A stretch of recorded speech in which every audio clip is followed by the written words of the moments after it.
How are you feeling about Gunn's DCU currently so far? Same way I did the week before I saw this movie. I don't think that this movie... Yeah. Looking back at like what we have, the cartoon with the monsters.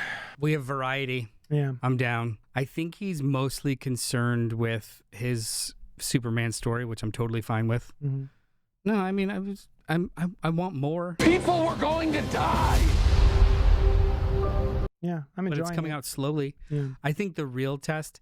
So, like, one modest movie after what I think is one great movie and, like, 3 really solid-ass TV shows is not a deal breaker, and they're going to cancel everything. Like, they're literally deep in production of, like, 4 other things, and, like, relax. It is about the box office for this. I think Green Lanterns is probably going to be... Or Lanterns is going to be more of a make or break.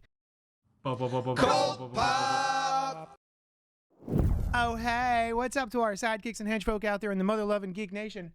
Welcome back to CultPOP Podcast Live, episode 180. If you're new here, this is a place where we celebrate the things we love, like movies, television, comics, our listeners, viewers, as well as some other things that scratch your nerdy itch. Tonight, we're broadcasting to you live. It is... Hey, what's up to our sidekicks and henchfolk out there in the mother-loving... 802. We can hear it. CultPOP Podcast Live, episode 1. Hey, I'm JD of Johnny Destructo's Hero Complex, located at 4327 Main Street, Philadelphia, PA 19127. It's a rad-ass comic shop that now has air conditioning. It's been like 2 weeks of melting my parts off. Sauna. Anyway, come now. There's coolness in there. I'm not cool, but you could be cool in my shop. Get there. I'm Noel of Physical Media Space on Instagram. It's a digital place where we celebrate physical media. And joining us tonight is actress, entrepreneur, recurring guest, and brains of the entire operation. Oh, wow. That is life. Yeah. Su-Shan live! We also want to draw your attention to our producer, Noah, whom we have 2 questions for. Psych, just one question. It could be 2. We'll ask it twice. Oh, no. So I went to B&N for the people in the know. Barnes and Noble, because they still have books there, and you can go, but you can buy books, you can buy movies, you can buy records, insanely overpriced movies. However, twice a year, Barnes and Noble has a Criterion Collection sale where there will just all the Criterion movies will be 50% half off. Wow, awesome. So which honestly makes them normal price. Exactly. Because the MSRP is $50. Yeah, crazy. So it's like $25 for a movie. All right. I always get excited for that, and then I go to Barnes and Noble and I sit there and I browse all the thing, and then I put them back and I walk away because they're still too expensive. but this time, our shared text thread yeah, has become a ooh, look at this. yeah, Pictures. Ooh, look at that one. this. Yeah, And then it started to turn into which of these 3? yeah. So we wanted to play Which of these which three? of these 3? So we really workshopped the name on that. which of these 3? So basically, I was at Barnes and Noble. I held up 3 Criterion movies, and then we're gonna pick which one we would buy of these 3 because you can only afford 1 Criterion Collection Blu-ray, right? Is this like a fuck, marry, kill for these 3 Yeah, movies? Yes, yeah. So first up, I assume you can see it on the screen. I went with these are thematic, I think.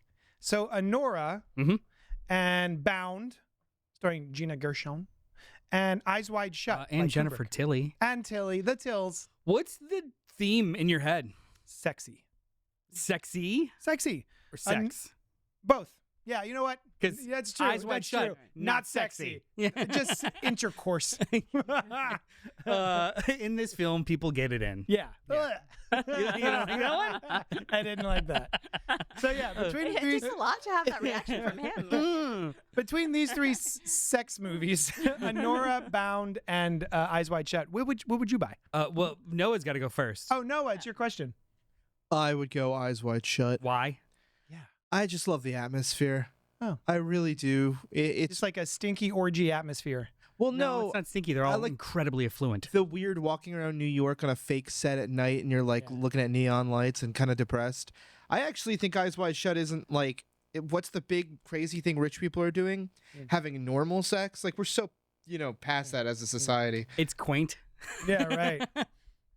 All right, fair enough. Awesome. I was flabbergasted to find out that scene of Tom Cruise walking down the city streets of New York was on a green screen. Yeah. It's so good. Well, notoriously, Stanley Kubrick was afraid of flying, never flew, filmed everything in London, period. Wait, what? Everything? Yeah, so like this was supposed to be set in New York. It was completely in London. So no like idea. That's he so refused neat. to get on planes. He didn't do press and stuff. Holy shit. Okay. Somebody could fact check me, but I'm almost positive. Like there was a lot of scheduling obstacles and, Pretty sure it's scheduling. Oh, my bad. Yeah. What about you? What would you pick? I haven't seen Bound, and I don't. What? That's your fault. I don't know. Everything. Why hasn't she seen Bound? You should see Bound. Okay. It's steamy, Well, but I good. guess We're gonna watch it with our clothes We'll go off. with the mystery one because I like. It's a good movie regardless. Yeah. Oh, it is, Yeah, I don't want to see Nora again. So Yeah, and I like, didn't enjoy that. yeah. Yeah. Process. We'll go with mystery. I'll go with Okay, Bound. cool. I don't know. I think I would pick Bound also, the Wachowskis' first movie. Yep. It's such a good crime noir, and it just it is a beat for beat crime noir. It just happens to be a lesbian couple as the center point instead of an ingenue and a grizzled detective. Wait, what year was that? Like, No, Late 90s? 94, 95. I'll check it out. yeah. I never wanted to be a lesbian woman so much. Just because of Gina Gershon. Just the time frame too. Like I just don't I was not, I was still like a Catholic school kid at that time and was not watching that type of 96. media, which makes me want to watch it all the more. Yeah. American neo-noir erotic crime thriller. That's a lot of adjectives. Yeah, it is. 1996, yeah. Written and directed by the Wachowskis. Yeah. Pink's in the chat saying the last two Criterion movies I bought were Sword of Doom and The Black Stallion. Oh, shout out to Monagle. Monagle. Hi, Monagle. I can't see the whole thing, but it's dragging Andrea to see Obsession, so just popping in for a second, but excited for the Supergirl convo. We are excited for your wife to see Your wife. Obsession before me. Yeah. Still haven't seen Obsession yet. I want to. I really I want did to. not want to originally. You know what you could do? Bring Andrea by Johnny Destructo's Hero Complex and buy our Obsession t-shirt that I designed in print.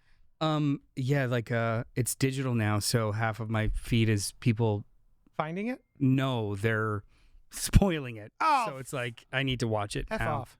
It's so good. I love it. Anyway, Do you want to do another one? Yeah, let's Since do one more. This Let's do is one fun. more. I like Let's do this. more. All right, so there's that one. So we all Bound I never answered Bound.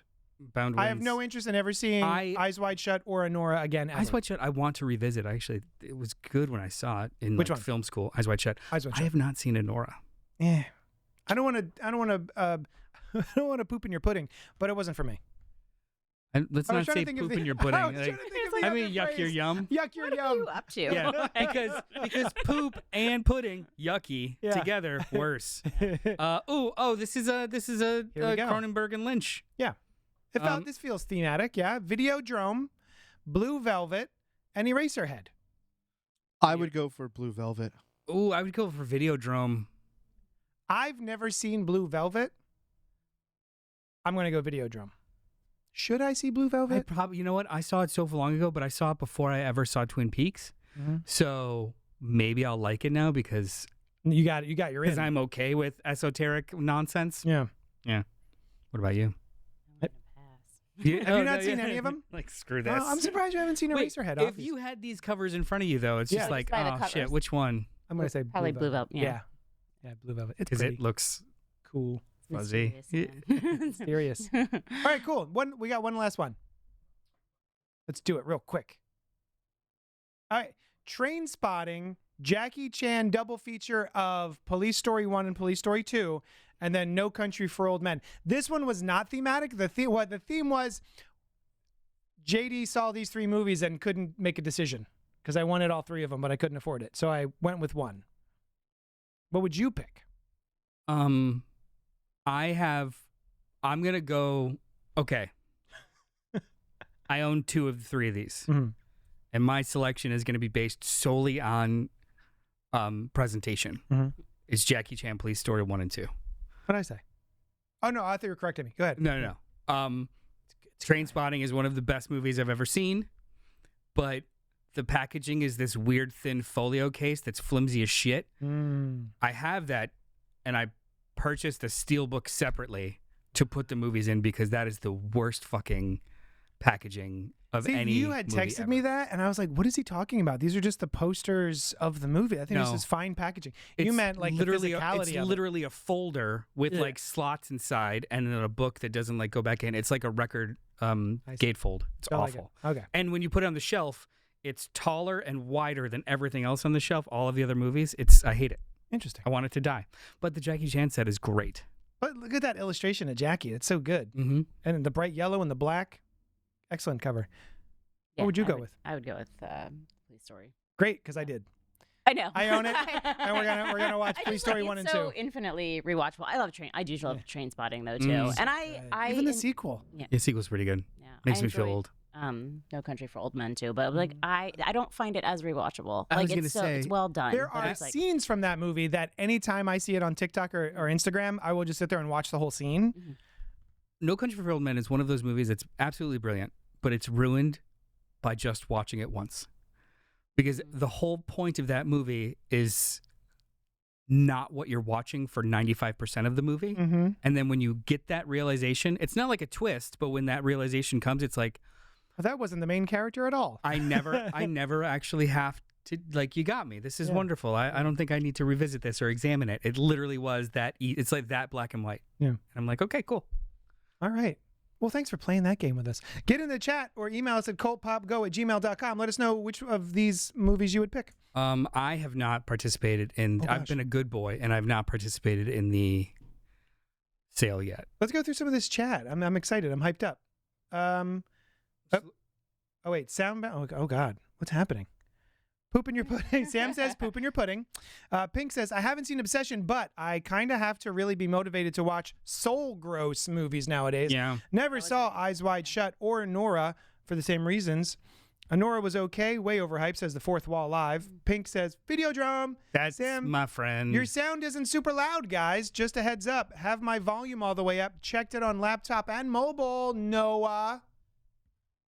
I just nudged it up a little more. Muscle Thank you. Geeks, Thank No you for- Country, I like a without a good doubt. nudge. No Country is an absolutely phenomenal movie. Like Yeah. every single stitch of it is absolutely phenomenal. But if I'm going to sit down and rewatch something and or put it on, you know what? No Country for Old Men is the kind of movie that I am supposed to own and will own. Mm-hmm. But it's not the kind of movie that like, oh, it's Saturday. I haven't seen this in a long time. Is it going to be Police Story, No Country, or Train Spotting? I'd probably pick No Country third.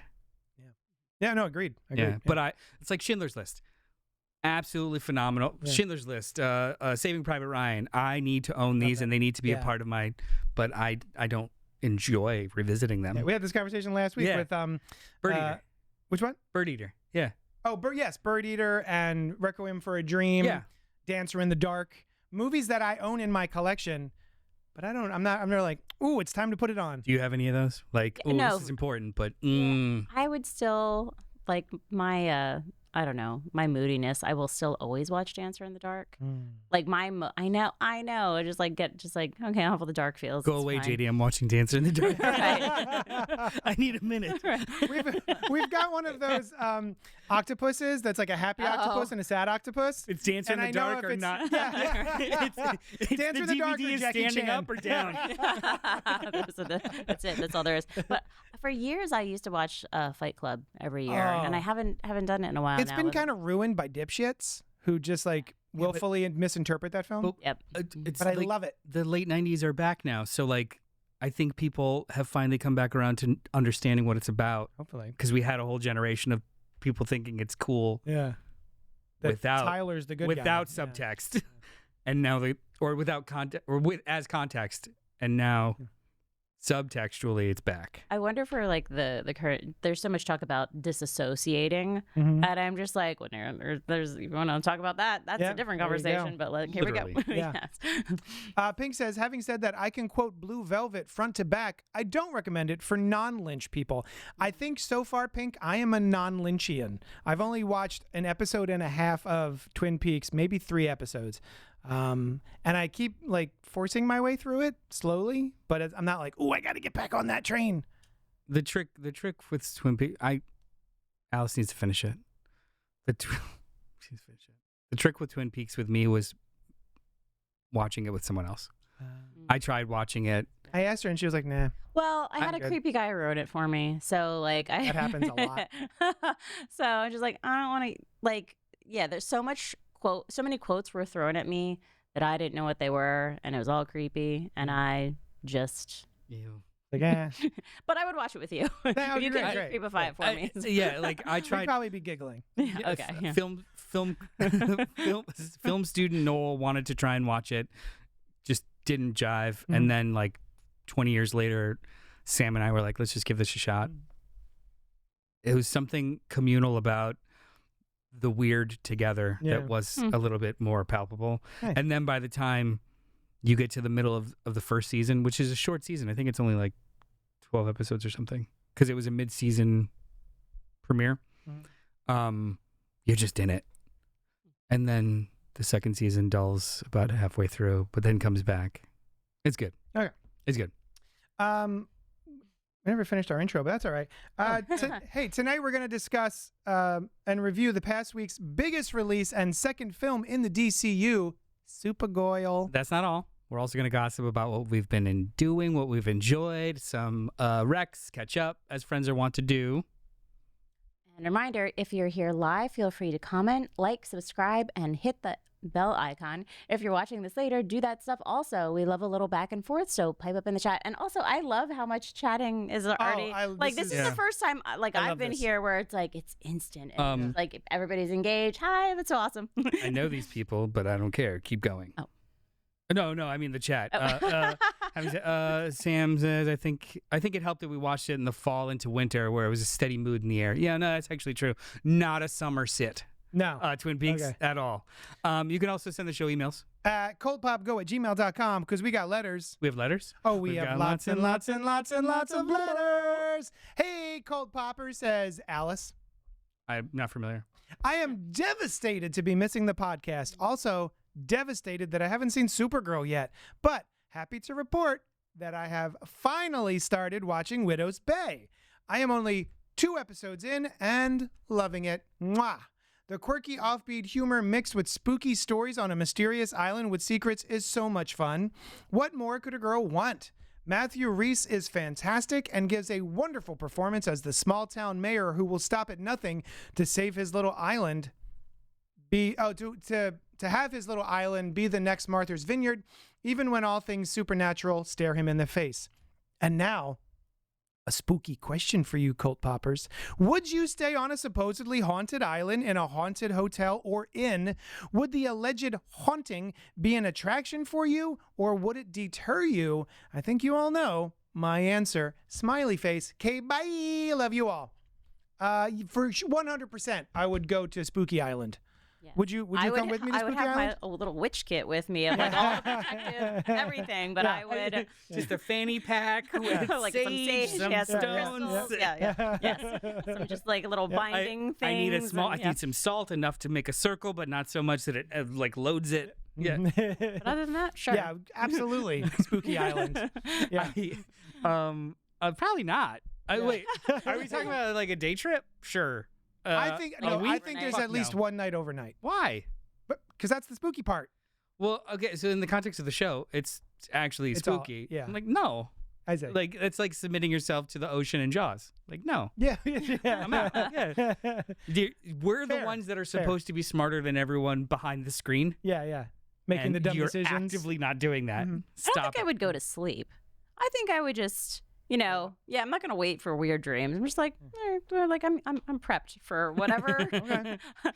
Let's bring out some like need my provisions. monitors I need of my- paranormal Your wife activity. agrees. She says, "Hell nah, no thanks, okay, bye." That's why we're married. Yeah. But you know what? Hey, what's popping with you?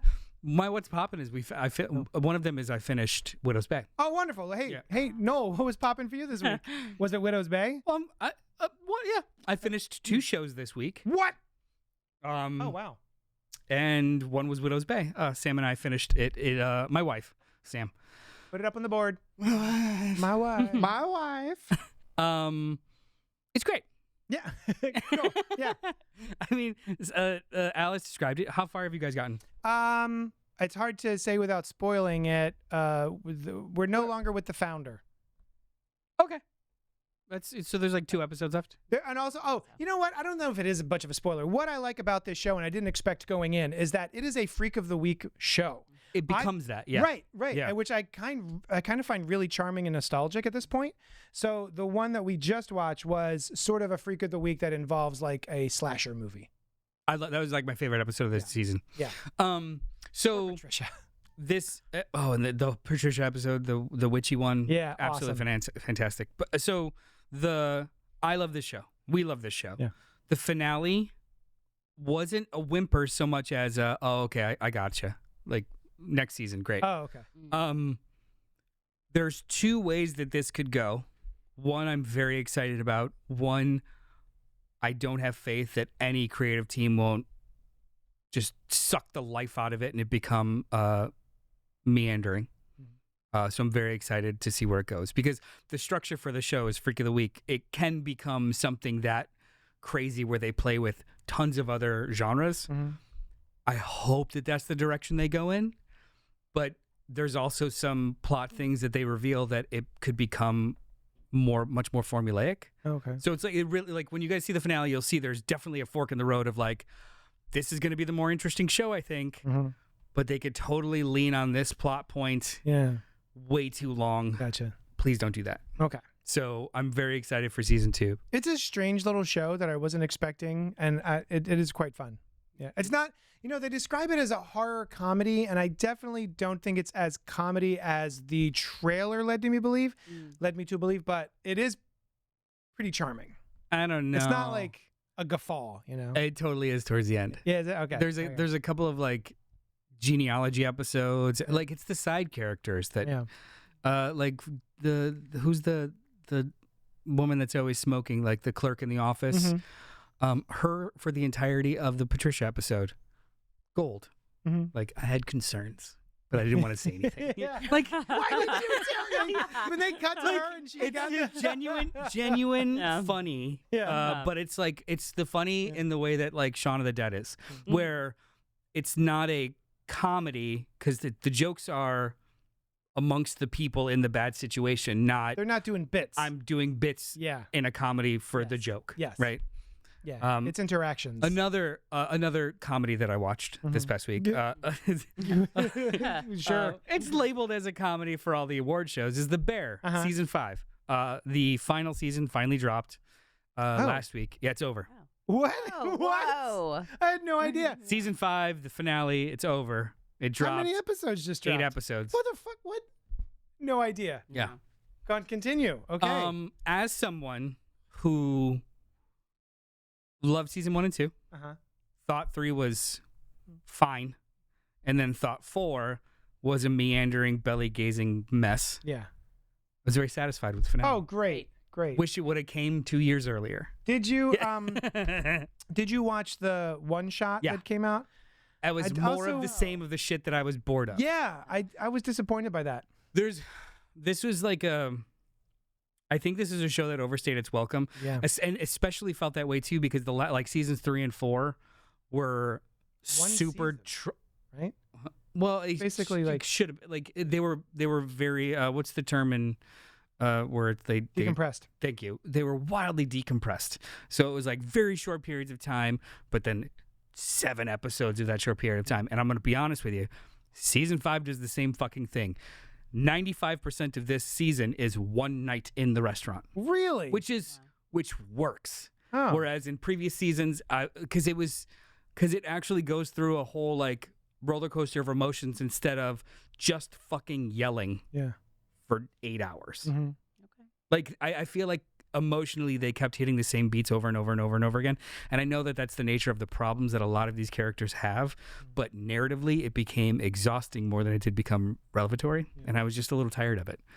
With that said, season 5, I think it sticks the landing. It was very good. Awesome. I'm excited. I'm excited to go back to I it. had no idea it was out Yeah. and done. It was very and good. like There's too many things dropping, and I never know when anything we're happens. also just like exhausted and crashing out. Like we keep pretending that you get up again, but I keep pretending that after we put our child to bed that I'm gonna get back up and watch an episode of something and I'm You're not suffering making heat it. exhaustion for Yes, the last 2 right, weeks right. too. I get up, but I'm only up for another 20 minutes to a Okay. half hour. So yeah, you're not missing that much. speaking of which, though, one of the things I watched two. I'm going to do two real quick. There's two things that I watched whilst you were sleeping. One was a movie. I wasn't watching her while she was sleeping. You put the TV Although, on for yes, her I while she was was. sleeping. Just Was watched her. a movie called Game Night. Yeah. Which came out in 2018. It's a pretty recent movie. It's directed by John Francis Daly and Jonathan Goldstein. Yep. The Rotten Tomatoes has it at an 85%, audience score of 78%. Too low. These numbers are too low in my estimation. A group of friends who meet regularly for game nights find themselves entangled in a real-life mystery when the shady brother of one of them is... What an interesting sentence. When the shady brother of one of them is seemingly kidnapped by dangerous gangsters. This movie has Rachel McAdams, Jason Bateman. Yep. Coach Taylor. Wayans. I think it's Damon Wayans Jr. What is Right? his? He plays Hal Jordan. He's the new Hal Jordan. Pierre? No, other guy. Hal Jordan. Oh, Kyle Chandler. Kyle Chandler. Yeah. And this is a... Billy Magnuson's in it. He's awesome. Billy Madison? Magnuson. Oh, is that what the kids, the handsome boy's name is? Yeah, the handsome boy with the curly hair. And He's really fun in this. Kristen Dunst's husband. Yep. Jesse Jesse Plemons. Yeah. This is a fun game.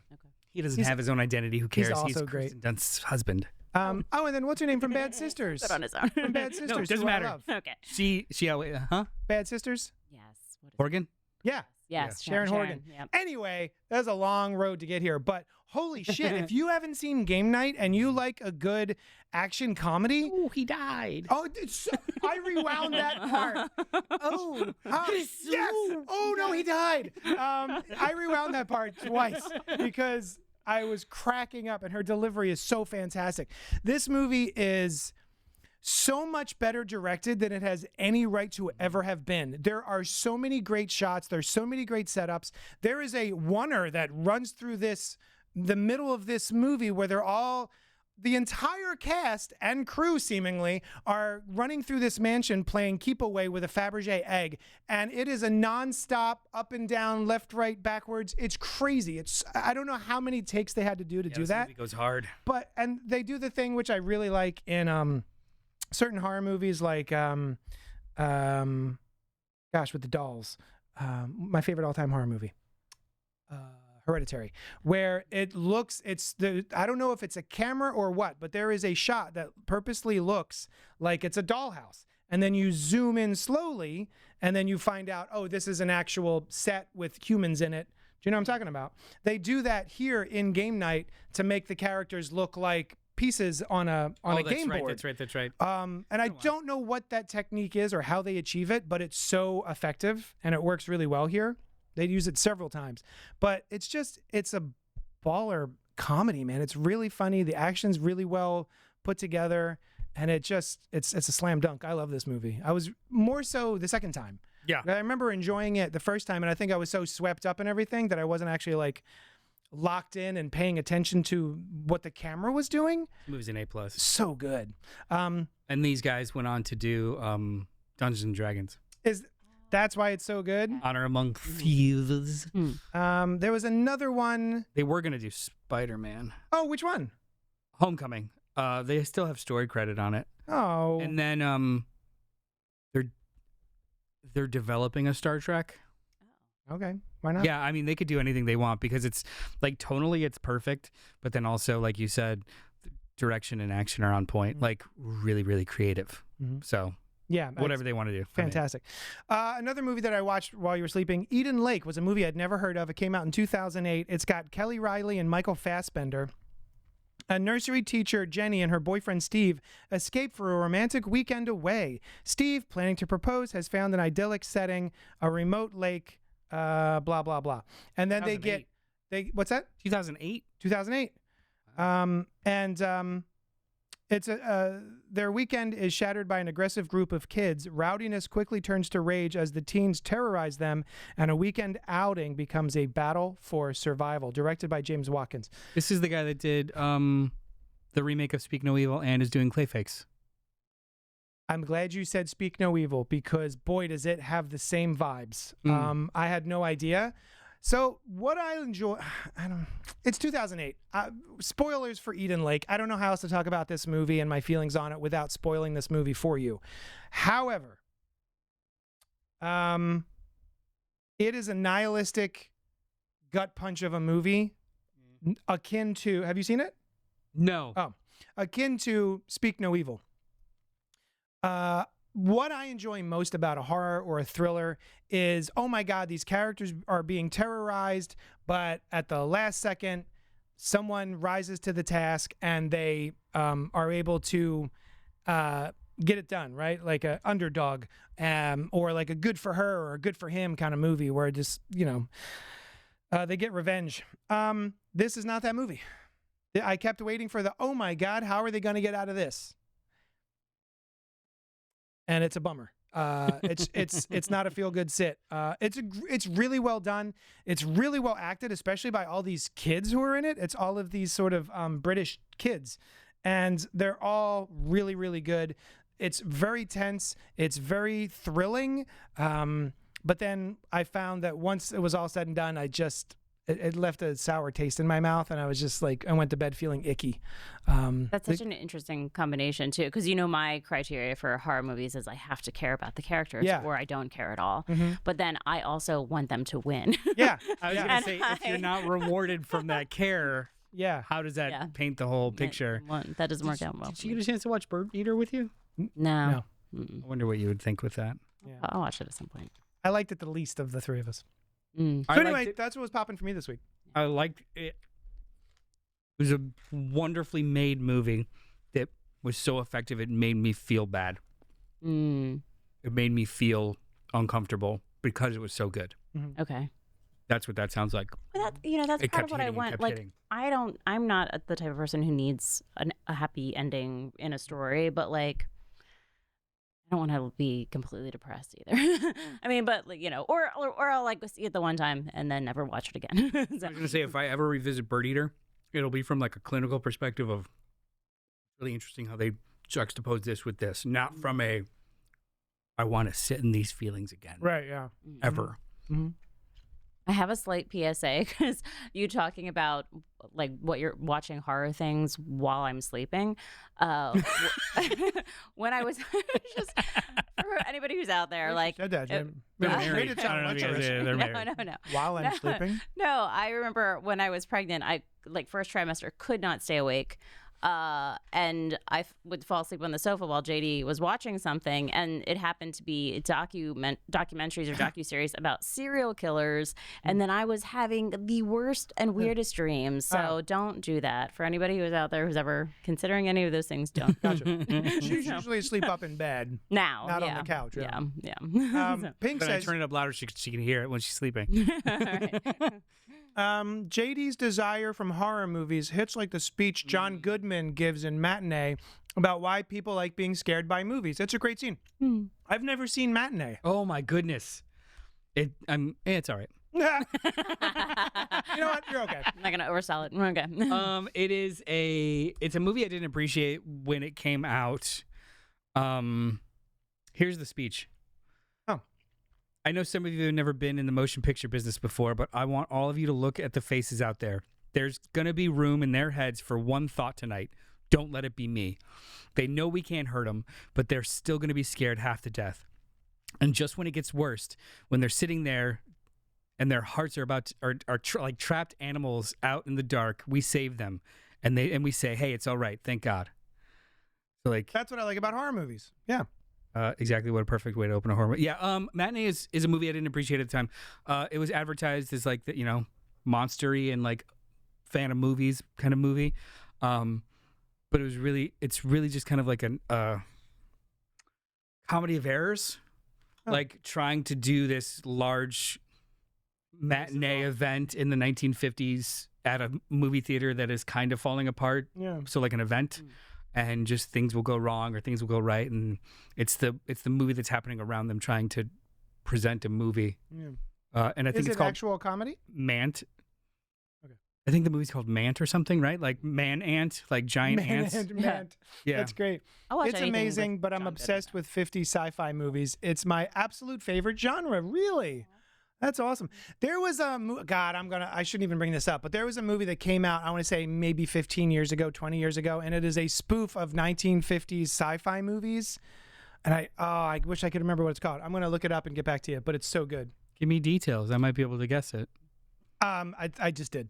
It's a spoof of 19. It's I believe it's black and white. It's a comedy. It's very specifically a comedy. I think it's got skeletons in the title. But it's like a sci-fi. Do you remember any of the cast? No, it was nobody. It was nobody okay. I'd ever heard of. Nope, not The Blackening. Not black sci-fi movie. The Lost Skeleton of Cadavra, 2001. What a hilarious movie. I remember loving The Lost Skeleton of Cadavra. That was peak 3000. Yeah. Mystery Science Theater 3000. But like the idea of these becoming like popular pastiches of stuff. It was like post Ed Wood. Yeah. All right, cool. What was popping for you this week? Oh, White While Lotus. you were awake, not sleeping. Well, yes. Yeah. And While JD was sleeping, what did you watch? Yeah, right. No. He's awake so much more than I am. But yeah, something. Me too. I'm exhausted. Yeah. Some more sugar. Yeah, seriously, that's what's keeping us going right now. Yeah, White Lotus season. We are watching that together, actually. Yep. It's not Season 3 separate. of White Lotus. Yes. You finished it? No. No. Where are we? We're like maybe the middle. Three or four issues in episodes. Yeah. How was it fun. comparatively? I feel we were just talking about this evening of like the first one was like, so great because we didn't know what to expect, and now we kind of feel the formula of all of them, but they're still charming, like, and we're along for the ride and everything. I love like. There's an aspect of them that just makes me want to travel, and just not that I'm gonna afford any of the places that Ever. right? But I want to go to Thailand for sure I don't now. know if this podcast pops off. Yeah. Hey. If Spotify wants to throw a couple $100 million at us, sure. But yeah, I agree. It's a pleasant sit. So especially because we've got Kai, who's 5 years old, there are so many shows we want to watch, but we cannot because he's there and it's gonna and we still traumatize him. Yeah, like But like White Lotus is actually, because I know, again, the formula, we know we have a scene in the very beginning of the first episode where a corpse is going to show up. Mm-hmm. So I just kind of like bleep, bleep, bleep, bleep, bleep. Okay, I know a corpse is going to show up. I don't know if we see who the corpse is, but we usually don't. Nope. And so we'll skip past that, and then everything else is gravy. Yeah. You guys should show Kai Entourage. I bet he'd love it. Oh, God. I've never seen that show. Don't It's not bother. It's too broy for me. Entourage. I'm trying to think of like a non-ironic way to enjoy it. Nope. only ironic. But Yep. I mean, the cast is great of White Lotus. It's always fun to watch the cast do their thing. But Because of it's that well formula. cast. It's really well cast. All the time. Because of that formula, we didn't watch the third season. Yeah. Not in any kind of protest, just in like that's out. meh. All right. Like there's going to be a dead body. We're not going to find out who it is until the end. There's going to be a lot of people fucking other people that they're not with, and rich people being awful, because that's the point. It seems. Yeah. Like I'll watch it eventually. Okay. Yeah, but it's good that it's still good. And then all of the Disney National Geographic docuseries, The Secret Life of like all of the bees and the penguins and it's on all the time that we're not watching something else because our child loves it. But it's also when I see Kai watching it and enjoying it, like it's like, oh, you're definitely my kid. These things. He's quoting it and stuff like that. Yeah. What's your favorite one? I think the bees so far. Yeah. Secrets of the Bees, right? Yes. I added a word in there. Sam said I wanted to see White Lotus season 3, but Noel didn't. I think I just described that, right? Like other things took precedence because we kind of know what we're in for with White Lotus. Bertie Gregory follows bees, vital pollinators for a third of our food. Special cameras document one hive over 3 years, revealing 20,000 plus bee species, hidden world, remarkable architecture, and intelligence. Yeah, so it's not just like they pick, a certain kind of bee. There's so many different kinds of bees and so many different types of environs. And you actually get to watch one whole hive. They like keep cutting back and forth. And they watch one bee be born, and then go through its different life cycles. And it's so interesting. And I never would have watched it if it weren't for our son, who's just absolutely obsessed with it. Nice. It's really interesting. It's really well done. He keeps trying to pick up bees with his bare hands. I'm like, no, let's not. Even after he got stung on the finger by one and was very upset by I it. just want to see one up close. Talking to you, kid. Stop touching bees. I have never been stung by a bee before. Oh, it's not pleasant. I mean, I didn't avoid it because I thought it was fun. Like it wasn't like I can't wait. So I guess that's what's been popping for us this week. Yeah, we did it. So now to the meat and potatoes of this endeavor. The Super and the Girls. Supergirl, 2026. Written not by Jack Clark, by Anna Noguera. Anna Nicole Smith. Anna Noguera. Yeah. Nogue. All right. Directed by Craig Gillespie, starring Millie Alcock, Eve Ridley, Jason Momoa, David Krumholtz, and David Cornsweet. Rotten Tomato score is 55% currently as it stands, with audience score of 76%. When an unexpected and ruthless adversary strikes too close to home, Kara Zor-El, a.k.a. Supergirl, reluctantly joins forces with an unlikely companion in an epic interstellar journey of vengeance and justice, adapted from the celebrated miniseries written by Tom King with art by Bsky. Bsky Evely. So the art in that fucking book is so goddamn good. Sorry for all my cursing. I love One Woman of Tomorrow. I think it's a really great graphic novel. I don't think this movie does that any justice. But if you get a chance, it just borrows the thread. Yeah, that's it. If you get a chance, I would highly recommend Supergirl, Woman of Tomorrow by Tom King and Bsky Evely. So were we excited? Us being, I'll speak for all of us. Us thrice. Huge fans of the Helen Slater Supergirl movie back in 1980. God, no. Even as a kid, I hated it. 86. What year was that? Even as a kid, I own it. I've never revisited it, but I think it's still in the cellophane, which is just deteriorating. I think I saw, because a lot of people have not been liking this movie. Shocker. That somebody joked that, it only took 40 years for people to start liking Supergirl from 1980, whatever. Yep. I liked Helen Slater. I was a big fan of Helen Slater as a kid, especially because of The Legend of Billie Jean. Yeah. But yeah, so your question was about to be, were we excited? I was excited for Supergirl. I really enjoyed Superman. I don't think it was a 10 out of 10 home run, but it certainly had the vibes that I wanted and I enjoy. So I was looking forward to Supergirl. I really liked her appearance in the end of Superman. I thought she seemed fun. Didn't make sense, but we'll skip that because she can't be drunk. Yes, she can. She's under a yellow sun. She just got back. She's still drunk. No? You see how quickly she heals in a yellow sun in this movie. I'm just saying. But, I get it. It was a cute bit. And I was really looking forward to it. I don't know if I needed Lobo in the movie. I was curious about that, but I think Jason Momoa is Lobo. So I was looking forward to seeing what he would bring to it because he always seems like he's having fun, even if I don't think he's a budget. I don't think he's that great of an actor, but I enjoy watching him enjoy himself. He was great in Dune. Yeah. I don't remember much of him in Dune, to be honest. But it wasn't like he felt out of place or weird. He wasn't showy at all. He was really, really good. He was just... He always solidly does what he does. Yeah. He's got a lane. Yeah. He sticks in it, and the traffic is always smooth. Nice. Yeah, great. Yeah. So yeah, I was really looking forward to Supergirl. What about you? I was looking forward to it. Yeah. I'm like, I will be happy for comic book movies forever. I'm like, even when they're like, I will be excited until I have a reason to not be. I agree. I hope for a reason. I'm sorry to make you the spokesperson for all women. Oh, well, that's why I'm on the show right now. As soon as you walk through that threshold, you became the spokesperson of all women. So you're looking forward to, you just enjoy superhero movies, comic book movies, right? They're just like fun. Yeah. It being Supergirl, did that add or detract anything of your enjoyment, like looking forward to it, or going in? I mean, who doesn't love a female protagonist? So many people.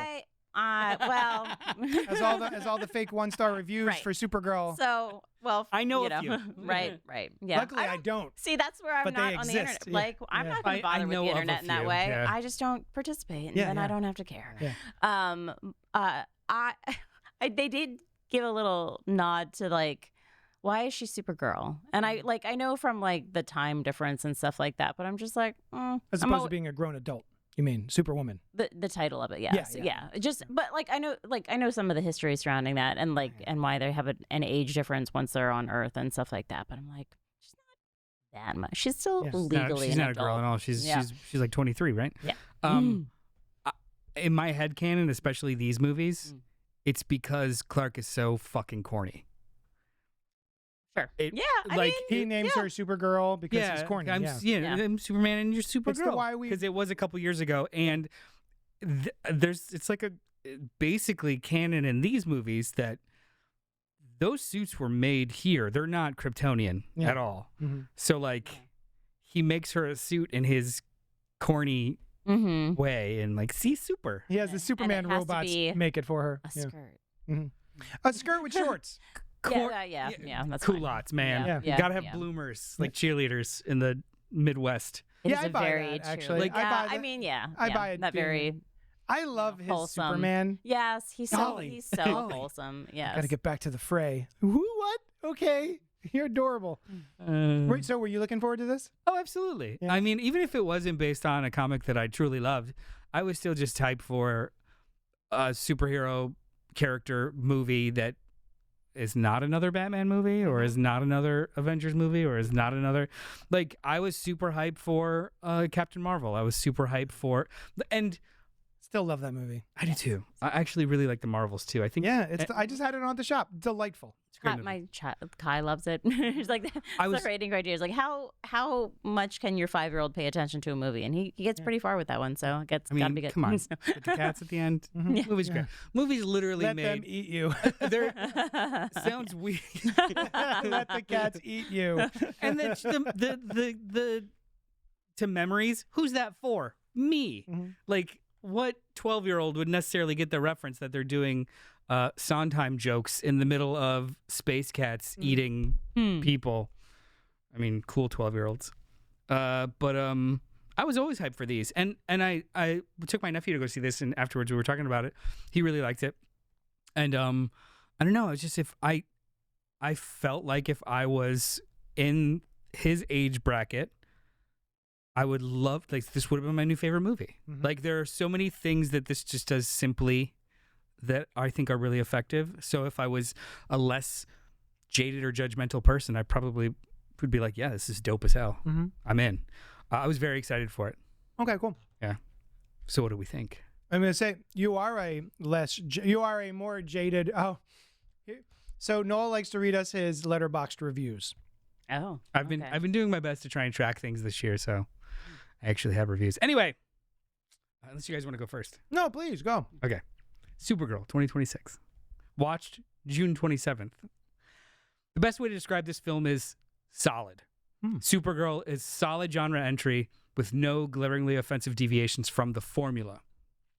What buoys the experience slightly above dismissal or forgetfulness is how absolutely magnetic Millie Alcock is at the helm. Yep. The emotional beats are genuine and felt, despite the lack of a vibrant color palette and over-reliance on licensed music. The heart and center held, and at the end of the day, that's what matters the most for me. I can't wait for more of her. This is not a disaster that others would have you believe, but a net positive near miss that at the very least introduces my new favorite addition to the DCU. Lastly, they really should have leaned into the source material's aesthetic. The vibrancy and whimsical oddities of space juxtaposed with the pitch dark themes of this movie could have resulted in something truly memorable in lieu of something feeling safe. Update today. Because I kept thinking about it. It's actually about the ending. I'll hold off on this update. Spoilers. Yeah. Oh, we're gonna talk about our main thoughts, but then we'll get to spoilers. 3 stars out of 5. Oh, great, awesome. Middle of the road. Well, Yeah. a little above middle of the road. Good. What did you think? I enjoyed it overall. I mean, because I had read Woman of Tomorrow, where they use the word woman. Supergirl, Woman of Tomorrow. Yeah. Like, thank you. Thanks, Tom King. I gave it 3. I was checking my letterboxd. I gave it 3.5. Yeah. Yeah, I feel similarly to that. There's a lot of ways in which it didn't compare. I think they made some smart changes for the movie and to modernize it for the current audience. Though I loved the graphic novel. Yeah. So, they're very individual to me, and I'm sorry to interrupt. It's so neat to say that they updated it, even though the book is only a couple years old. But the book itself because of is the vibe. So golden age. It's so golden incredibly age. golden Yeah, age. and like There's it's so floral and but even Just the beautiful. plot mechanics of the book are very, very corny comic booky. yeah. Yes. Yeah. Like Pegasus having a whole like talking role in the third act, like that's stuff that you can't necessarily do for modern film. Yeah. I just thought it was Without neat. it Yeah. being completely different or animated. I don't know. And for me, I love the space aspect because I'm a sci-fi geek. Yeah. So, But yeah, I look forward to, I mean, I think a lot of other things I have to say are wrapped up into spoilers. So Okay. I'll just. Hold off. Yeah. Yeah. Recommend? Yes. Yeah. I also recommend it. 3.5 stars, as I said. I really did enjoy it for the most part. I was, kind of gunning for it to succeed. I thought it was going to be a big, fun blast of a movie, and I think it succeeds mostly. I wish it didn't look like Guardians of the Galaxy 4. I don't think it looks that good. But because you were talking about having more light, and then you run into it's going to look even more like Guardians of the Galaxy. And what I love about those movies when they came along when they did, after being steeped in the MCU for so long, that cosmic stuff has a completely different visual aesthetic than Earth stuff, and the juxtaposition was so large. I love looking at Guardians of the Galaxy with all the neon colors and everything. It's so fun. I think this needed some sort of visual element to differentiate itself besides being, we're Guardians of the Galaxy, but even more Western. Like everything's dust jackets and sort of like sepia tones and gray. I could have used other colors. They didn't have to be neon colors, but I think the visual aesthetic here was a little boring. It was intentionally muted, and I don't think it was the right choice. Yeah. Like I get why. it didn't look bad. It just didn't service the story very well. Like all of the planets that they visited looked the same, aside from like 2. Yeah, except for when it's green. Yeah. Which doesn't necessarily make sense. It makes sense in the book. It makes a little less sense here, but I was underwhelmed. A lot of people who are not liking this movie are, unsurprisingly, blaming the writer, who's a woman. Yeah, I made the connection. Yeah. I think the problem is actually in the director's chair. I think aesthetically, this movie does not sing as well as the performances and the writing at all. I think it's perfectly cromulently put together versus something that has a ethos or a thematic aesthetic. Like Superman had a thematic aesthetic. This is the bright sunny streets of Metropolis and everything, like everything from the set design to the costuming was a part of that aesthetic. This just feels borrowed, like a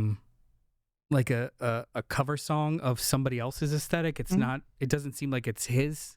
And it's like when you do a slowed down version of In the Middle by Jimmy Eat World. I'm a giant Jimmy Eat World fan, and that was weird. Yeah, wasn't as bad as I'm Just a Girl in Captain Marvel. No, that was groan inducing. This is. I think this is worse. Yeah. No, really? That is my least favorite part of Captain Marvel. Yeah. But this is worse. It fits within the theme of the movie and the time frame of the movie because it's the early 90s. Yeah. So like diegetically it makes sense. Yeah. And thematically it makes sense as the needle drop. Here it's just weird. Yeah. And egregious. And literally it is your final 3-dimensional moment of catharsis, and it grinds it to a fucking halt. It's weird. It's weird choice. I did not like it. But it didn't ruin the movie for me. Yeah. Stuff afterwards kind of did. All of us recommend it? Yes. Yeah. I recommend. I actually think this is when people are saying like this is the worst thing I've ever seen. You have lived inside and not watched anything. Yeah. This is not the worst. This is like not even the worst 10 or 15 superhero movies at this point. This isn't even in the worst 3 DC movies ever. I agree. In the last 10 years. Like this is better than half of the DCEU. Mm-hmm. If I not agree. more than half of the DCEU. So I think people need to calm the fuck down. Hyperbole is what has traction now, not consideration and things that didn't work for me in this movie. We're getting the spoilers.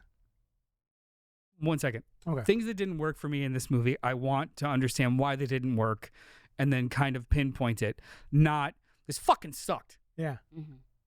End of sentence. Like, and I think that is completely missing from, the audience score is 76%. The Rotten Tomato score is 55%. That 55% is actually probably quite fair in so much as a lot of those are 2.5, 3 out of 5s. Well, the aggregate is favorable. The RT score is usually an aggregate of actual publications and people. Oh, I see. Whereas the audience is just blah.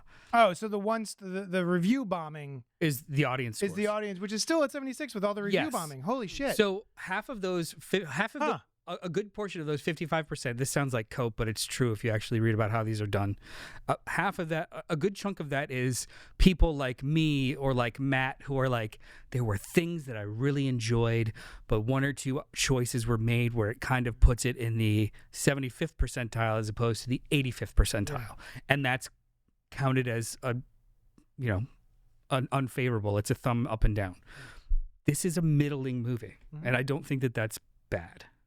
I think the scores are on par with Man of Steel, almost like beat for beat. Whoa! Yeah. Holy cats! I think Man of Steel is a little higher, but it's like 56 with actually. To me, this feels like what was it called? Phase 1 Marvel movie. Mm-hmm. Oh, I think it's like It's like Captain America. Like it's a perfectly This is mid like film. Captain America is brilliant. This is like Iron Man 2. Oh no! Yeah. Oh, I haven't revisited Iron Man 2 since I saw it. That's how much I don't like that movie. Man of Steel from 2000, whatever it was, 12, 13. 56% Rotten Tomato score, 75% popcorn meter. Whoa! That's this kind of movie. And honestly, too, a lot of the beats at the end. Yeah. Have you thought about that movie and this movie in concert with each other yet? No. I don't really think about Man of Steel very often. Well, let's get into spoilers. Yeah, spoilers for Supergirl starting right now. Before we get into spoilers, do you want to say something? I'm sorry. No, just minimally. I like this better. As like Than Man of at a Steel? first glance, I liked it better than Man of Steel. So like if it's scored like yeah. I'm enjoying it. Yeah, for sure. I'm gonna revisit this movie a lot more than Oh, I'd revisit same, Man of yeah. Steel. I'll probably revisit this movie as much as I revisit like Black Widow and Captain Marvel, which is surprisingly a lot. Yeah. Because they are very good passive sits.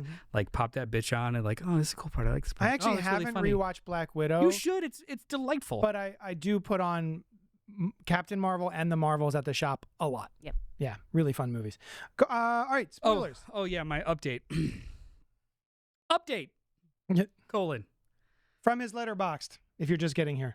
I wouldn't have minded the ending had the movie properly earned it or not had the main character actively avoid it 10 minutes prior. It's unnecessarily muddy and a big sticking point for many that I cannot argue against. Still enjoyed it overall. What I'm referring to is that she chooses to kill Krim. Yeah. Fine. Her journey and everything she says to Ruthie doesn't necessarily comport with that choice. However, she sees Krem do a lot of fucking awful things, and I get it. 10 minutes prior, she actively stops Lobo from killing him and actively stops other people from killing him. So that suggests to me she wants it herself, Right. which is not something that comports with the character for the whole movie. No. So it feels like a short-term choice with no long-term consideration. And that's the same feeling I felt with Man of Steel, where he chooses to kill Zod at the end. It's a short-term narrative choice that doesn't comport with the rest of the fucking movie and kind of puts your main character in a position of confusion. Yeah. Where I think this is not a complete failure like Man of Steel was, is Horror is fucked up. Yeah. The whole movie's about trauma. So it is more believable for her to come from this point without it feeling like a betrayal of the character. Mm-hmm. But for homegrown Clark, it never felt like an option. Never. And it's still like, no matter how many times they tried to kind of like keep painting over it, like you had no choice, like still never felt like an option. This was her actively killing him. Yeah. Unarmed. Yeah. Like it was murder. And I still wish they made a different choice. I do too. Right? In story-wise. Especially, interestingly enough, not the end of the graphic novel. Nope. They put him in a place called the Negative Zone. I'm sorry, the Phantom Zone. Negative Zone's Marvel. The Which is Phantom very Zone. true to like the Superman story. Yeah, Right, yeah. Of like, it is a prison. Not corporeal. What's the opposite of corporeal? Non-corporeal. Dimensional. Like it's like a. It's a pocket It's a fucking universe. ghost Yeah, prison. it's It's a ghost prison where everything's intangible. And so he stays there for I don't even know how long It's like 100 and something years. Yeah, like he comes out like a grizzly old man, and they let him live. So it's interesting that in this movie she stops multiple people from killing him and then does it herself. And her choice doesn't bother me, but yeah, it doesn't. The kind of movie make sense. doesn't lead to that choice, right? Because in canon it makes sense of she watches him fucking traffic little girls, murder these parents, slit this woman's throat, almost kill her dog, all kinds of awful shit, and the audience gets to see all that. So this is supposed to be a good for her. You've earned this, but the movie doesn't lead us in that in a direction that feels like a choice. Yeah. She's allowed to make. Especially also in the idea of like when you hear from her parents about being good. Yeah. I think that it served a greater good, but that is not her being good. No. Because like when we pull back from that moment, it's like what is good for the sake of actual good, and like it's probably not murder. It's probably a different pursuit of justice. Yeah. And that's, so to me, that's what makes Superman interesting. If anybody that reads comics is going to listen to this, I'm sorry. I really enjoyed Brian Michael Bendis' Superman. Yeah, so did I. And it's hated. It's much maligned. virulently hated. Because the way he treated the character of Superman is the conflict is not how hard it is to succumb to power. The conflict is how hard it is to be good. Yeah. When you can do anything. Yeah. And that was infinitely more interesting. See it in the world. No. So it's written into fiction because we don't get to see it, and so that we can believe that it still exists. Yeah, like she Brian Michael Bendis. She earned it. The movie wants you to accept the choice, but it doesn't feel like it earned it. It just like hit it, especially because a lot of things that happened right before it didn't make any sense. Feels like an afterthought. Yeah. And then, there's interviews with the writer and director about how they're like, well, yeah, Ruthie killed him in the book. I'm like, no, nobody killed him in the book. He didn't die in the book. Mm-hmm. Like, you just completely misread the text, which has pictures. Yeah. So it doesn't vibe very well, like with me, but I also am fine that she does it, which is strange. Exactly. Right. And that's like, I'd kill him too. Well, it's I'm how they feeling changed weird the about story though too, because I mean, they did make it trafficking, and it's like, well, it's a woman empowered to save other women, and when you create that, then you make that okay as well. So, did you listen to the film cast? I did earlier today, but there's in the conversations between her and Ruthie, she never, at least that I can remember, expresses doubt or pause that maybe he should die. She never tells, we never are told by the audience is never told by her that this is a hard choice. It's literally only given no. And then she does it. So does that make her a bold-faced liar the whole thing? Does that make her weak in a moment? The movie doesn't tell me. It doesn't like communicate the choice for me. It just If anything, it feels like a beat. It feels like a plot point for me, not for the characters. I want to see him die, so they're going to let him do it, as opposed to it being a betrayal of her or not. I think I'm sorry. I don't remember her stopping Lobo from killing him. Oh yeah, it's on the ship. Lobo literally says, like, he's about to kill him and says the girl deserves her revenge, and she's like, no, and stops Lobo from killing him. Did you go to the bathroom? Oh, I thought How dare you. I interpreted that differently. I thought he was like, I'm gonna save this guy for her. Yeah. Right? Okay. Was it Either so that she could be the one to do it because he was somebody who, Oh, I thought he was That's how I took gonna it, kill too. him. Like No. No. regardless, that still No, works. He knows this kid is a badass already. He knows that she's actually capable. I part of like where I give this, like, even though I don't necessarily like the story choice, Supergirl's character like doesn't have any attachment and then sees more of the evil as it exists. So I think that like the decision is evolving. I think somewhere along the way she just decides that Ruthie is just not going to do it. Like, you know, she's going to prevent that. But I think a lot of times along the way she's still like deciding for herself based on what she's experiencing. So was she putting on a show for Ruthie, you think? Well, I think Oh, she yeah. was. I think she was being a parent. I think she's being or protective, An yeah. aunt, right? She's being Yeah. like an aunt. Because on the show, the other show, the Filmcast, they're talking about like how they're talking about how Supergirl is like, for A, don't become me, but also B, you don't want to be a murderer, blah blah blah. And they're like, well, there's nothing about Supergirl's story that says that she took revenge on somebody and has learned that revenge is not the right path to go down. That's But irrelevant. like, that's not a point. you don't have to. I don't think you have to have that experience to talk to a young girl and be like, "Hey, murdering this man's going to mess you up for the rest of your life. Don't do that."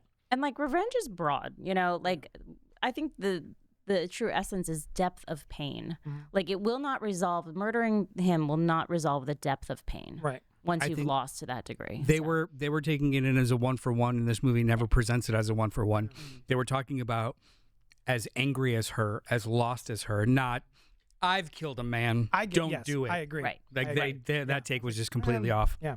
I just wish the movie, when Lobo is gonna, whether either deliver her to Ruthie or kill him himself, she still stops him to what I guess is just her own bloodlust, or she hasn't made the choice yet. I don't think Either- she's made the choice. Either way, Yes.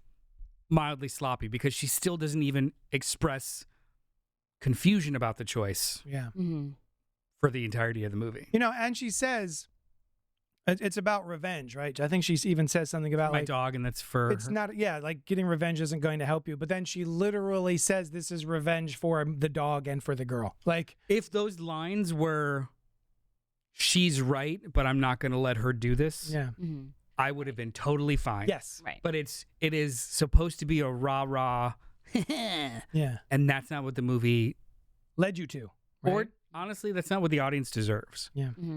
We deserve like a more holistic. Yeah, I mean, plot. even if it was in a position where he got back up and it became self-defense, like then that even Yeah. like, you know, there Even was, that would have made that, like he's got Right. a thing to about to get her in the shoe. right, because he had all Yeah. these secret weapons and like yeah. One of my favorite thing that they said though was about wouldn't it be great if the reason Lobo was there in the movie at all was because he's the one who kills him. They, you know, Supergirl stops Ruthie and then they both walk off and then Lobo just like grabs him by the boot and drags him off and kills him, you know, something like that. Even I don't even think they if would he ever just walk- drug him off, Yeah. and then I- left yeah. it to the audience. Yeah. so. Also, too, like I don't think maybe not kill him. Mhm. They shouldn't have walked. They shouldn't walk away from him. Yeah. And Yeah. subdue him at the very Something, least. but you know, Right, But yeah. yes, I know what you mean. Like him coming out of the shadows, or maybe just like shot in the head or his head blows out. But quick question. Hey. Why The end. does Krem have powers I don't know. and no other brigands do? No, he's an alien with powers. I did not question that at all. I was like, oh, he's another alien. The movie goes out of its way to exhibit the strength for you, but none of the other brigands, and it's just like, well, it's set up like a reveal, but like, well, the They're brigands aren't all so- the same people, right? It's not a race of people. don't- Brigands. great question. I thought the brigands were pirates. But still, like the name of the pirate. even Or even a mercenary. even a brief line of like, oh, you can beat up anybody. You're Supergirl. Like, and he seems pretty fucking strong. Like he catches a tank Yeah. that falls out of the sky. Whereas it felt very weird to like the movie goes out of its way to reveal his power level, but never explores his power level, and a whole side plot is her power level. So like, Well, I but turned her it- power, me this. but her power level is we're explained. it fluctuates. Yeah. Yeah. But like, we never really get told Lobo's power level and why. She literally says he's an immortal. He's an immortal. Like, but who- why? Right? Oh, yeah. I Because mean, he's an alien. He's a Zarnian. Well, she gives a quick of, you know, he's an immortal that killed off his entire race and now roams the galaxy. Like, I think that's fair enough. Of like, oh, you must be impenetrable and powerful. Like, that's at least something. These are just child traffickers that happen to be able to beat up on a Kryptonian. Yeah. Who have never met a Kryptonian, I guess. Yeah. And yet No, have they're kryptonite? aware. No, they're somewhat never They're met, aware of never, Krypton, but right, they've never met a Kryptonian. right, because Yeah. there's hardly many left. Right. Well, I guess that does beg the question: have the Kryptonians before their planet exploded ever been other places with yellow suns, and it's sort of people know about? They're Kryptonians? aware of. They're like the Kryptonians themselves are aware of Yellow Sun Yeah. having abilities. Yeah. I'm sorry. We're deep into this conversation, and we have yet to mention how fucking phenomenal David Krumholtz is. Which one's that? Her dad. The Krypton. Oh my scenes. gosh! Yes. Oh, and there were Yes. people talk about the Yes. writing in So this good. movie. The Yeah. writing in this movie, and I'm like that line where he's talking about. You are our souls unfolding into the future. Yeah. I was just like, what a line! Right, Oh, and that's it's good. delivered in Kryptonian, Yeah. but it still is like Ugh. I felt that. I Yeah. heard that and felt it. As Those parents, right? that is 8 minutes of movie, Yeah. and it's just the heart and soul of this entire thing, and I loved it. I absolutely loved it. I loved the choices that they made instead of it being like time displacement of travel. No, Argo has been fucked Yeah. for 15, 20 years. We've been sitting on She was radiation. born eight years after it all went to shit. She's never known anything else. She has literally always been in a bottle and Yeah. has no home. And I don't think Argo's gone. We did not see it collapse. Right, Bring that shit back with Brainiac. yeah. And because she's a big part, like they've literally revealed that she is a big part of Man of Tomorrow. Oh, have they? Yeah, Right, nice. she's like a fourth member of the cast. I love the two of them together. Oh, they're Yes, great. yes. Corn Sweat and Alcott. I love the think- contrast of them. yeah. Yeah. It's like really. Yeah. It's such a like they feel like family. You know. I also think back to the killing. I think that a big reason why that has to happen in this movie is to cement Supergirl different than Superman. It's weird. I don't have a problem with her making the choice. I have a problem with the movie wasting that choice. Yeah. You know, not setting it up as a choice. Yeah. It felt like it was done for my benefit, not for the benefits of the fictional characters in the movie. Yeah. Right. Exactly. Which is bad storytelling. Yeah. Yes. And despite all that, I had a really good time. Yeah, I had a I blast. watched it I would- again. I would like And to go back to the She's theater to see amazing, it, and I yeah. want to see her in 18 other things. Yeah, she's like great. this is such a weird movie to talk about because I don't think that 55% is all that off, but I also think it's unfair Yeah. because this is better than a lot of superhero movies. Yeah, I agree. Pink says something. Snyder's Man of Steel was garbage, and Gunn's Superman was broy CGI numb sludge. Pink, I love you. That's what a sentence. Broy CGI numb sludge that I enjoyed. Was it broy? Was Gunn's Superman broy? I don't think so. I don't. Shucks, golly, like I don't think that's broy. Yeah, it wasn't broy pejorative. If anything, it was broy dumb numbskull. What I'm trying to think. The guy who runs the sports desk, and he's Steve Lombard. Steve Lombard. That's the broy guy, right? Not Clark. And Sam says I would have rather watched her kill him in defense of the girl or someone else. A do or do not moment. The slow murder felt meh. Yeah. Are we going to talk about Jimmy Eat World, or do we? Oh, I think we're good. Yeah. I think we're good.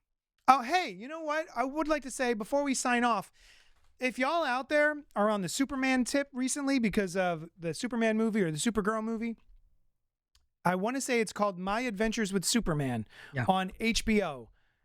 What a fucking baller of a cartoon. That is a complete rejiggering of the Superman Lois and Clark mythos, and all the characters feel slightly askance, slightly different. But man, is it a great show! The new season is playing now; it's coming out, and I'm having a blast watching it. It's really, really good. Highly recommend My Adventures with Superman. Are you watching that at all?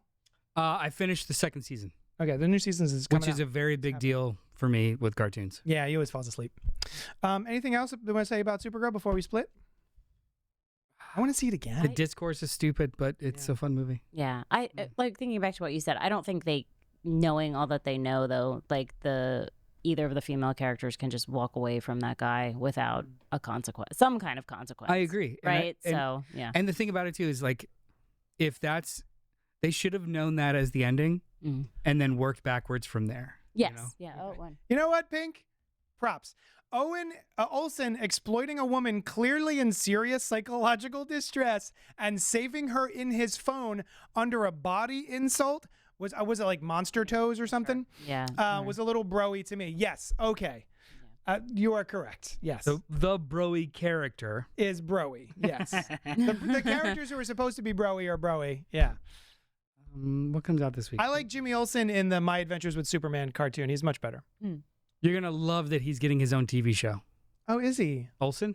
Oh, I'd rather Lois have her own show, like a Rucka, investigative journalism show. I would like awesome. that too, but it's gonna be a Jimmy Olsen. Jimmy Eats Olsen. No, it's do you remember American Vandal? The TV show on Netflix. No. It's actually absolutely phenomenal. What? Like it's a fake docuseries about the penises. The penises on the cars. I have an anecdote about that show. About the penis car show? Go on. Dicks on cars. They shot the second show. So private equity bought my college out in Portland, Oregon, in my final year of college. And during the final year, they used my school to film that show. So I'd walk around college with a bunch of fake high schoolers walking around. And I would pretend they were other students, and I'd say hi to them. That's pretty fun. That was the Brown Note season. Yes, it was. That was funny. Either way, highly recommend. It is perfect satire because it understands what it's satirizing so incredibly well. Like, did you watch it, American Vandal? I think we watched maybe the first episode. So if you've seen so many of these, if you've seen a lot of these true crime documentaries, there's always like an instance where it's like they'll use like an animation to show you like where people are or during an event. Like, oh, they were in the car, so the shooter wouldn't have been able to do this, or like, you know, like OJ wouldn't have been able to get here and here at the same time, and those showed an animation. A large part of the case in this American Vandal has to do with retelling a story that happened the previous summer at camp, and that would speak to somebody's motivation. And it was a story about how one character got a hand job on the dock, and others, someone was claiming that it was videoed and it was as blackmail, but where they were during the events weren't comport with them being able to get a good video. And there was a whole animated sequence of like little stick figure animatics of like hand job on the like it understood the assignment so fucking well that it just kept yes-anding itself. It's honestly one of the best, funniest things I've ever seen. Oh, so good. And I think it's like 8 episodes. See, to me, that's too much. Like, I get it. We watched the first episode, and I went, "Oh, I get the joke. I get the bit. I'm good." It was good. But either way, it's supposed to be. Gorilla Grodd is going to be featured in it, and it is kind of like investigative, one-offs, or like it's like sitcom-y, not The Adventures of Jimmy Olsen. Okay. Yeah. I mean, I'll watch it. Like probably who's behind it? Anybody? Those guys. Oh, the American Vandal guys. Oh, those guys. Oh, I thought. That's why I was talking about American Vandal in general. Like, those guys that did Perfect Mockumentary. Okay. Are making a DC show featured Jimmy Olsen, who's in charge of the social media desk at Daily Planet. How are you feeling about Gunn's DCU currently so far? Same way I did the week before I saw this movie. I don't think that this movie. Looking back at like what we have. The cartoon with the monsters, We have variety. Yeah. I'm down. I think he's mostly concerned with his Superman story, which I'm totally fine with. Mm-hmm. No, I mean, I want more. Yeah, I'm but enjoying it's coming it. out slowly. Yeah. I think the real test. So, like, one modest movie after what I think is one great movie and like 3 really solid ass TV shows is not a deal breaker, and they're going to cancel everything. Like, they're literally deep in production of like 4 other things, and like, relax. Yeah. It is a bummer I about the think- box office for this. I think Green Lanterns is probably going to be, or Lanterns is going to be more of a make or break of if they're able to shift.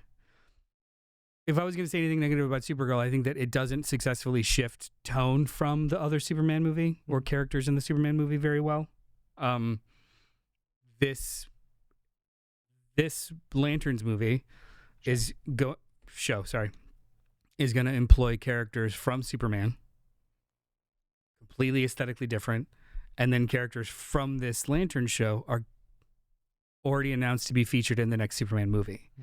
So how successfully we'll be seeing some of these characters in like what looks like a gritty rated R thing move back and forth, I think will probably be the make or break of if this is going to work. It works in comics, it works in publishing. I'm fine.